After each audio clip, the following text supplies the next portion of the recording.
La présence du patronat a une grande signification. Est-ce que vous nous en dites un peu? Écoutez, il s'agit pour nous, à Unicongo, d'accompagner le ministère dans la création de ce bureau de liaison pour le rendre le plus opérationnel possible. Parce que le bureau de liaison va assurer le lien entre l'offre et la demande. Et l'offre, ce sont les membres d'Unicongo, ce sont les membres du patronat. Donc c'est important pour nous d'être en collaboration forte et en proximité avec le bureau. Et c'est pour ça que nous sommes présents aujourd'hui. Et du côté d'Unicongo, nous allons d'ailleurs désigner un point focal qui va travailler en permanence avec le bureau et qui va s'assurer que le bureau ne soit pas une lettre morte, mais qu'il soit quelque chose d'opérationnel et de concret. Alors le point focal n'est pas suffisant. Je suppose que on a besoin d'un accompagnement. Qu'est-ce que vous mettez en place pour pouvoir accompagner les jeunes entrepreneurs, notamment qui vont devoir passer par ce bureau de liaison? Le bureau de liaison ne va pas servir, à mon avis, pour les jeunes entrepreneurs, mais plutôt pour les jeunes en recherche d'emploi.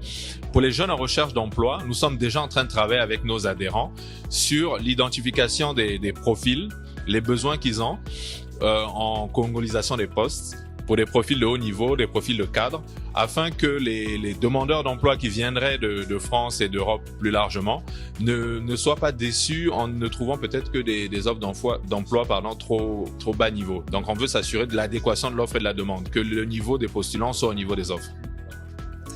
Une dernière question. Très souvent, en termes de recrutement entre ceux d'ici et ceux du pays, on parle souvent d'une adéquation ou d'une inadéquation en termes d'emploi, en termes de loi et également de rémunération.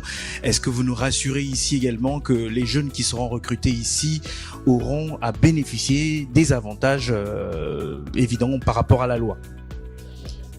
Écoutez, la loi et la rémunération ne sont pas tout à fait liées. Il existe des conventions collectives qui définissent les barèmes de salaire au Congo comme dans tous les autres pays. Mais je dirais, on parlait d'offres et de demande tout à l'heure, le niveau de salaire dépend aussi de la qualité de l'offre.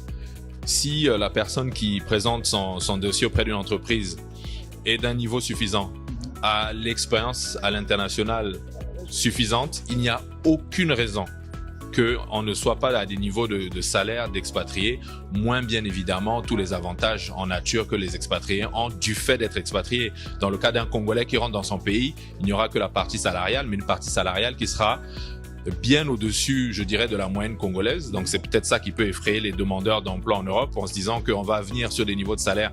Le niveau moyen de salaire au Congo, je pense qu'il est peut-être de 200 000, 150 000 même plus tôt. Et l'idée, ça n'est pas de faire venir des gens pour qu'ils reçoivent 200 ou 300 euros de salaire en rentrant au Congo. L'idée, on a des salaires moyens assez bas, on en est conscient. On a des salaires de cadres et d'expatriés assez hauts. Quelque part, c'est d'avoir un contrat local congolais pour RIPAT qui sera entre les deux, mais à un niveau qui sera arrangeant pour les RIPAT qui reviendraient, parce que sinon ils viendront pas. On n'attire pas les mouches avec du vinaigre, vous le savez bien. Tout à fait. Un dernier mot pour les jeunes étudiants congolais également qui vous suivront et qui passeront par ce bureau de liaison. Écoutez, moi je les encourage à intégrer le retour au Congo dans leur projet professionnel, bien que s'ils le peuvent, je les encouragerais d'abord à acquérir de l'expérience en France. S'ils peuvent travailler quelques années, mais c'est pas obligatoire, ils peuvent rentrer tout de suite aussi. Mais le fait de travailler quelques années va les ouvrir à d'autres horizons, va les ouvrir à des techniques managériales, à des approches managériales qui seront peut-être différentes de celles du Congo. Et ça leur permettra non seulement de venir avec des compétences académiques différentes que celles de ceux qui sont au Congo, mais en plus avec une expérience même courte professionnelle qui complétera leur future expérience au Congo.